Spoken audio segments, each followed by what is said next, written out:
Hello, good morning. So we will start the introduction for MPhil and PhD program. So I'm Dr. Fu Wai. I'm one of the supervisor and one of the teacher in the postgraduate courses. And we are very glad to have our program coordinator, Dr. Bobo Lau, here as well. So she is the mastermind of the PhD and MPhil program in our department. So thank you for coming here.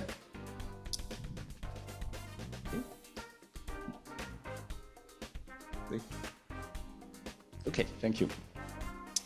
So first of all, what is MPhil and PhD? So it's very different from other taught programs, you know. So MPhil and PhD is another journey, so another types of courses. And it is the only type of courses that you can earn a little bit of living, earn some money from the program rather than just spend money. Yeah, because we have studentship and all MPhil and PhD should have studentships, and in case you find that in some university they don't offer it, you have to rethink about and reconsider about this. And so, is there anybody want to apply for MPhil or PhD? So, okay, thank you. So what is your motivation to apply MPhil or PhD? Not necessarily here, but just in general, why you want to pursue career in MPhil or PhD? Wow, thank you. So we found very passionate candidates here already. So, so this is MPhil and PhD. So we all know that it is a gateway to become a scholar, actually. So if you want to work in the academic setting, so having a PhD is necessary for teaching in a university or higher institute, anywhere. So usually we should have a PhD if you want to teach in university. So another problem is why HKSYU University then. So I'll introduce a little bit about why we are proud to be one of the teaching staff and research supervisor for this program, and what could you expect for this learning journey. But of course, you have to think before you apply, not about the quality, but about your decision in your life. For example, do you have family decisions about your family responsibility, etc.? Or is there any choices for taught program versus MPhil and PhD? So this happens in my life, actually. So my life story is that at my time, it is possible to apply two programs so at the same time. So I applied for clinical psychology program and apply for MPhil program at the same time. So now it's not allowed, okay? It's only 25 years ago. So then the department head asked me, which program would you want to choose if we offer the both places for you? So you can only choose one. So I think an answer I would like to choose MPhil. Then this answer shocked the panel, actually. They think that, Queensland is very competitive, so why choose MPhil? Then my answer is that I want to create something. So this is the answer. So at that time, I was offered a PhD, MPhil place at that time. So this is my genuine answer, actually. So I spent about 30 seconds and think about what is my inner voice, what is the true feeling about the two programs. So I trust my intuition, and then I take the MPhil and PhD journey. There are ups and downs, actually, but there are also some important decision-making points. For example, after graduating the MPhil, so there's an economic turn down at that time in Hong Kong. So I have a career choice. Maybe one path is to go to magazine for rock music. So I want to be part of the editorial team, or I just continue my PhD study in an area I'm not familiar of, never familiar. So I choose the PhD pathway. No regret, actually, but it's a totally different journey. So in case you have the decision point at the time, so trust yourself and trust your intuition is important, actually. Okay, thank you. So one of the major tasks of today's introduction is to introduce our passionate and teaching teams. They are not only passionate teachers, but also passionate researchers. So for example, we try to click to the, so we are good researchers actually. So we click on our teaching staff. For example, here, Dr. Bobo Lau here is one of the most important experts in area of gerontology and area of positive adaptation to digital era for elderly persons and for example, in times of COVID. So she's one of the major scholars here. So she's a very important person for our department. Okay.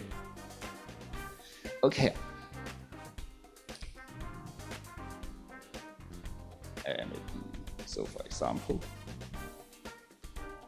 example, our head of department, Professor HKSYU, is an expert in working on dreaming and neurological aspects in dreaming. So he's an expert in this area, and he published a lot of paper in an important journal called Dreaming, which is an APA accredited journal. So it's a very important aspect. So we so Professor Catherine Tang is one of the experts, and she is the top 2% scholars in. There are not many scholars who obtain this honor, but she's one of them. Another is Dr. Luis Dos Santos here. Let me check. Okay, Dr. Dos Santos, he is another expert in top 2% scholars, with most companies cite scholars. So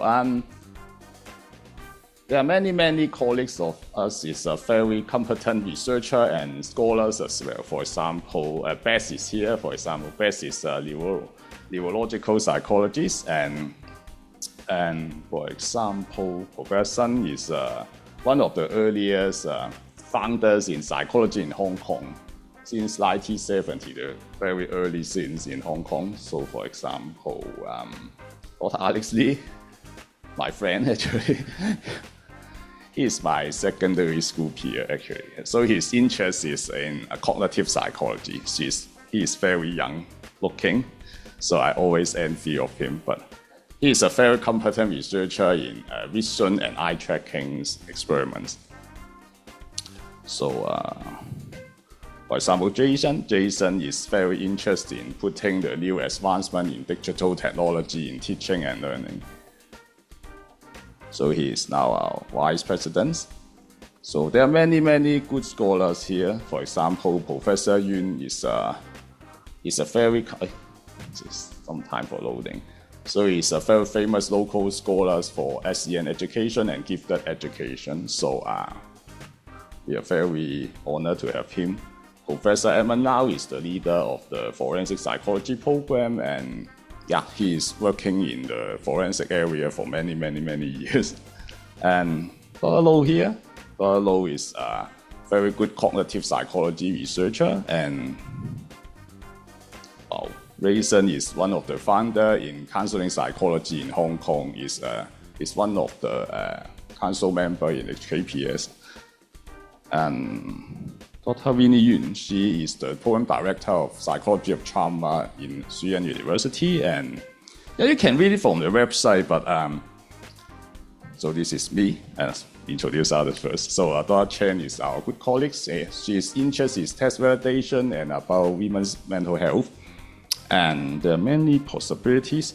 So these are actually good. Okay. Dr. Mark Harrison works in local international educational settings for many years. So in case you are interested in school psychologists, you can just talk to him. And there are many others like, okay. So for example, we can, okay, so Dr. Zhou Ai here. Dr. Zhou Ai here is he is one of the few scholars that investigate in the topics like animal-assisted psychotherapy. So he's one of the founder of the field in Hong Kong.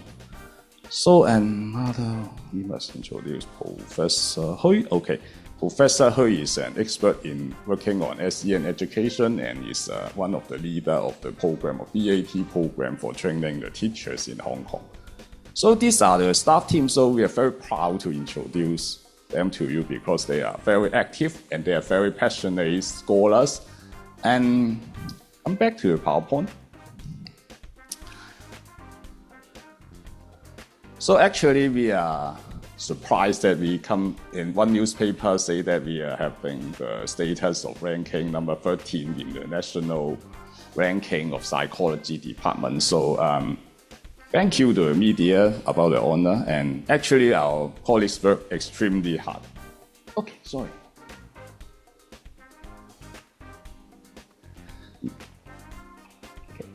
Our colleagues work extremely hard to promote well-being in the community. And we have many types of different projects and variety of, for example, animal assist therapy, and we keep on communicating with the mass media, and we keep on making new programs, for example, play therapy and psychology of trauma, and there are many new programs in occurring here, and we have a program of counseling psychology, which is the only program in Hong Kong to have the professional status in Hong Kong Psychological Society in counseling psychology. So we have some keywords in MPhil and PhD. For example, we have the keyword of digital humanity. Another keyword is interdisciplinary, and another is social impact. Let's talk about something. Social impact is easier. So social impact means that we try to collaborate with the local sectors and NGOs to give some new programs, etc. So for example, Double Lau is working on a positive aging, and she collaborates with many NGOs in Hong Kong. And for example, Zhou Ai, he is very active in promoting animal-assisted psychotherapy, and as well as he is serving in the committee in Hong Kong Psychological Society. So he is also a very famous counseling psychologist in Hong Kong. So we try to contribute to society. For example, me myself is the executive committee of a local gambling prevention center in Hong Kong, Yuk Lai Hin. So this is my own interest. Digital humanity, we try to contribute to the future. We know that in the future, the trend of digitalization is irreversible. So for example, now we try to chat with AI to get some answers. But in this time, this is more important to develop your own sense about what is research, how to facilitate your research, and what to avoid. What are the new phenomena? And we have a lot to research. For example, there's a new phenomena of addiction to chatting with AI. Yeah, it's very real. So they addict to chatting for example, chatting for 10 hours per day. And I meet a student here, actually, he is addicted to this. So he keep on chatting 10 hours a day and forget to do the homework, etc. So I meet him every week, once a week, to chat about his progress. And so this is digital humanity. We are living in an AI world, so how can we accommodate with this? And one very important aspect is interdisciplinary. I guess none of you will imagine that you have the research method class together with those students from Chinese department, English department, history department, or economics departments. Yes, this is the case. I teach that course. I teach our GES 101. This is the research method class for all graduate students. So you'll find what's happening then. What will you teach for all students? So actually what I teach is to take a comparative approach. We learn from other departments and see what's happening in different areas and what are the interesting or boring aspects in the research in different departments. So we all learn from different disciplines. For example, we'll chat with those people working in economics. They use very complicated metrics to investigate the trend in economy. For example, we talk with sociology. They work on field studies and in ethnography, etc. Sometimes we talk about the different logics in the research in, for example, Chinese study. Some of them work on experiments, so they come to my class. So it's a very strange teaching experience. I have to teach people from Chinese department on statistics within 5 weeks. Okay, fortunately, we survived. She survived, and most people will get it is an interesting experience to chat with people from other departments. We try to connect and not to compete and compare. We try to connect with different people to develop their broader ideas about interdisciplinary studies. And actually it's incorporated in our curriculum. So there's a course called interdisciplinary seminars. So you need to take some courses from other departments to share about ideas, and you cannot take your own department's course. You have to take other departments' seminars. So this is a very interesting component in Xi'an University. So I guess it's only in Xi'an University we have this arrangement. So actually we care about our students. So we are proud that they are not just part of the pie chart or bar chart. We have actually remembered each student here. So we know where are they now. So for example, some pursued for further studies in UK, Mr. Wong Xiu-Sing. Another is Ashley. She studied, her PhD is on arts and using art therapy to help those children with trauma. Okay. Teresa is working on a model in social psychology. Leanne is still continuing the research work after the MPhil studies. And Angela progressed to PhD. She is my student. Okay. And there are many cases that they keep on promoting to PhD because they find that their research life is interesting and they want to pursue more. So many students successfully upgrade to PhD or progress to PhD or go to other research center for future research work. And some become a colleague. For example, Marco. Marco is once my supervisor in master's degree. And Miss Helen Ho, I remember I entered here. So when I'm first year here, she was my undergraduate supervisor. Now she is also our colleague. So I still remember her bachelor degree research project is about how to use the balloon as a toy for intervention for children, etc. So this is her story.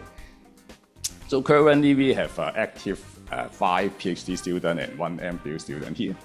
So we were accepting some more in this cohort. So these are some of our research projects. So one very unique feature is that we accept qualitative research method as one of the methods for MPhil or PhD, even PhD study. So I guess we are only institute that in Hong Kong that accept qualitative methods in Department of Psychology. And also, we are one of the few to have the expertise to investigate dreams or psychoanalysis related topic. So this is also one of our special features.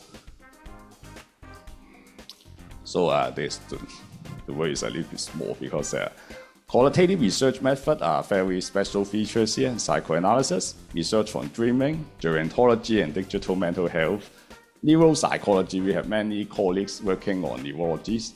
And cognitive psychology is Dr. Lowe's expert. SCN-related project, we have a lot. So we have a lot of opportunity for SCN-related projects for special education needs students.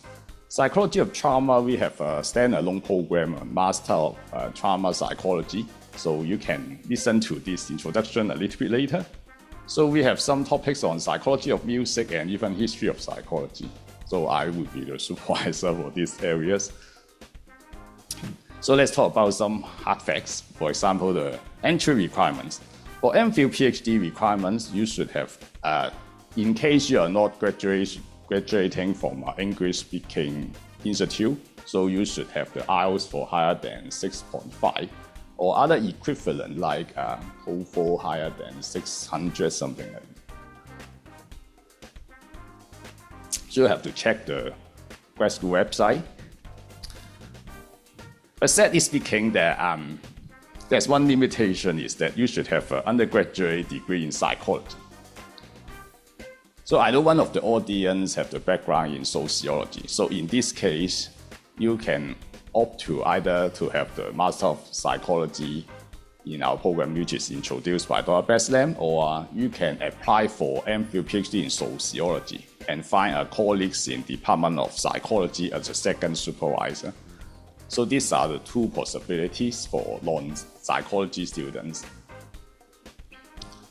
So for PhD students, you should have the MPhil or at least a postmaster degree, and your bachelor degree should be in psychology. So in case your bachelor degree is not psychology, then you should have a conversion program like MPhil or other conversion program equivalent with the Bachelor of Psychology program, which is recognized by Hong Kong Psychological Society for graduate membership. So about the procedures, actually the official deadline is, we begins our accepting the application in 17th, which is Monday, okay. The deadline in the website is April, but in our department we would like to process a little bit earlier.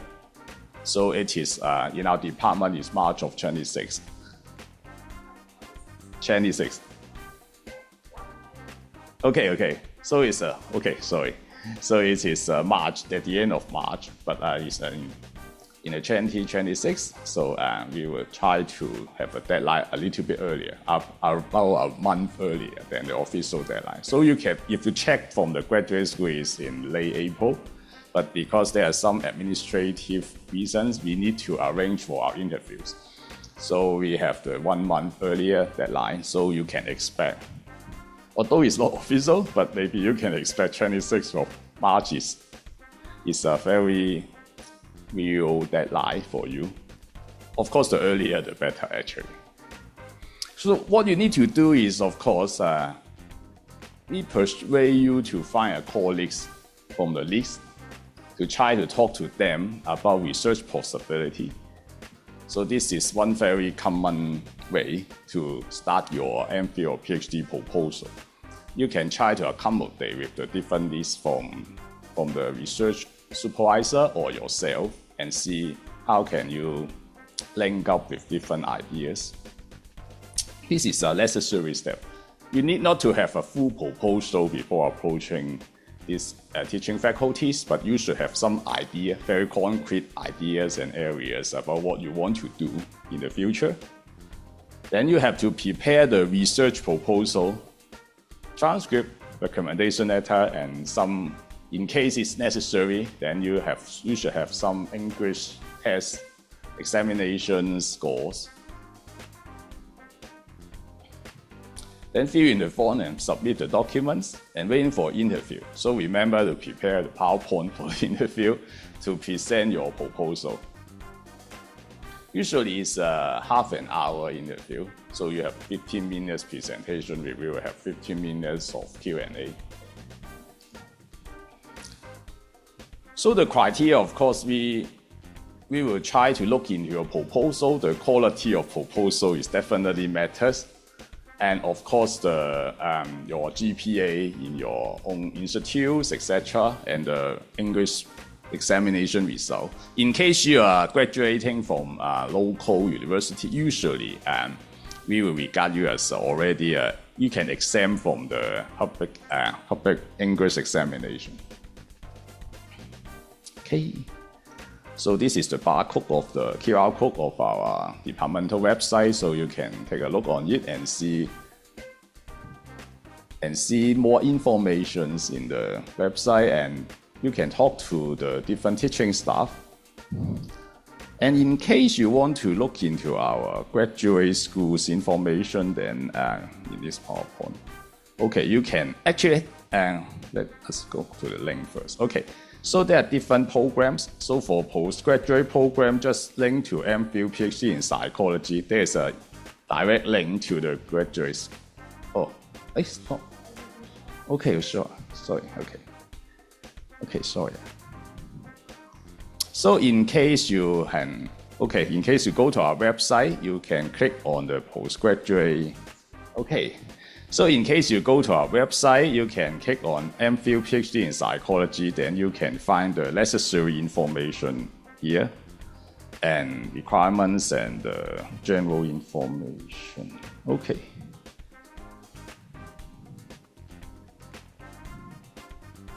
You will have the information visa supervisor, and you can try to click into it and see who is in the list and try to contact them for more information.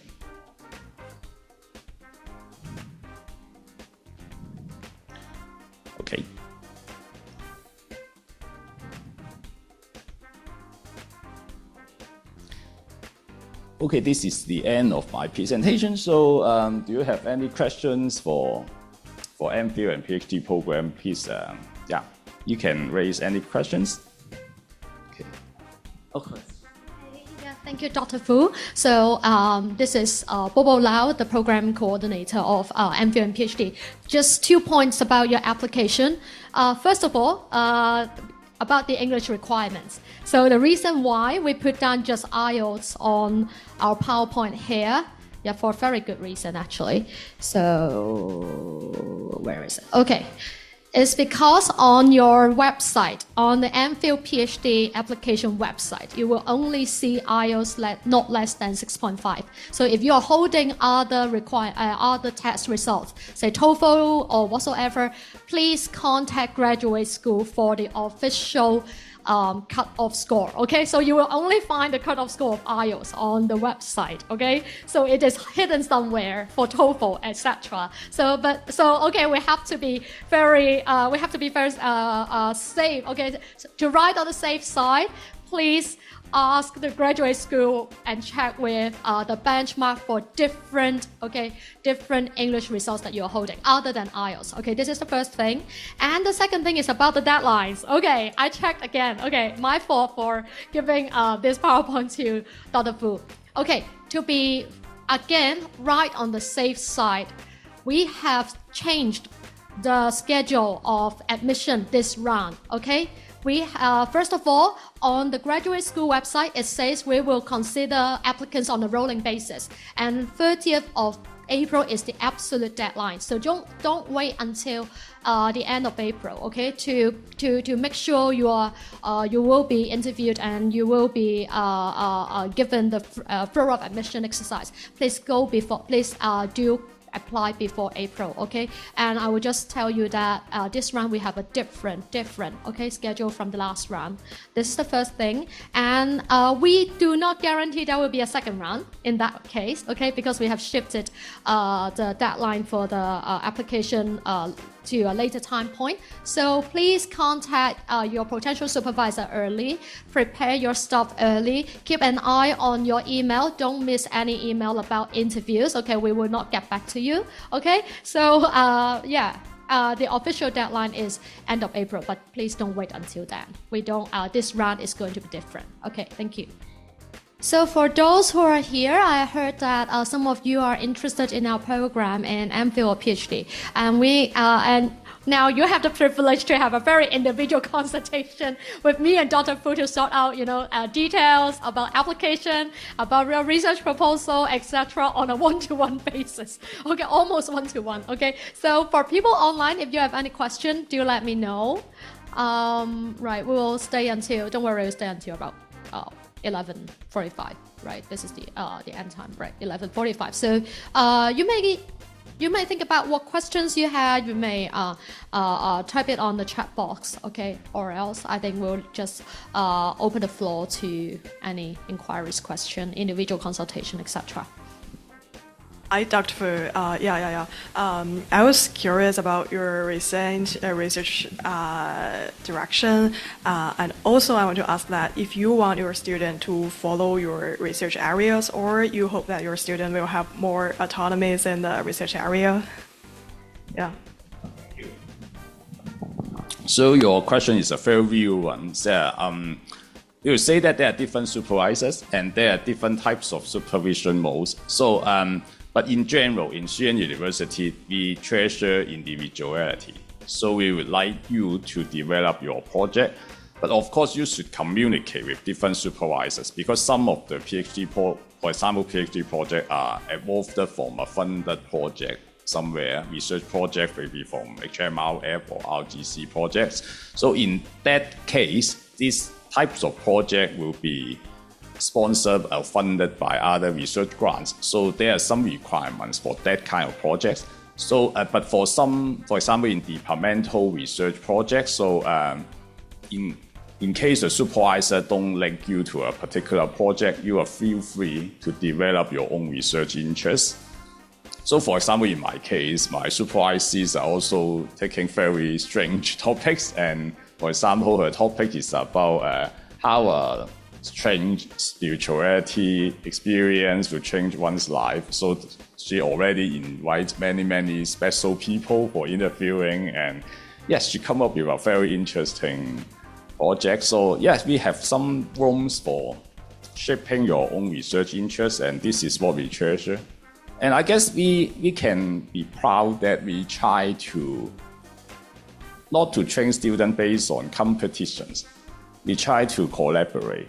We try to link up students rather than based on the competition mode and say that, oh, we compete with each other. But we try to make the environment more friendly, and we try to try to link up different students to develop friendship within the department or across different departments. So this is what we try to do for these years. And we have close connections, so that's why we know everybody where they are after graduation. So we treasure the freedom in academia. So you have the right to develop your own research ideas and research projects, and even choose different research method, even it's quantitative methodology, or even you can choose within different qualitative methodologies or quantitative methodology as well. But you should communicate with your potential supervisor first. So this is the key. Okay, thank you. Do you have any other questions? Warm welcome. Okay, so we'll stand here until the next section. So feel free to come to us to talk about your ideas and. Okay, thank you.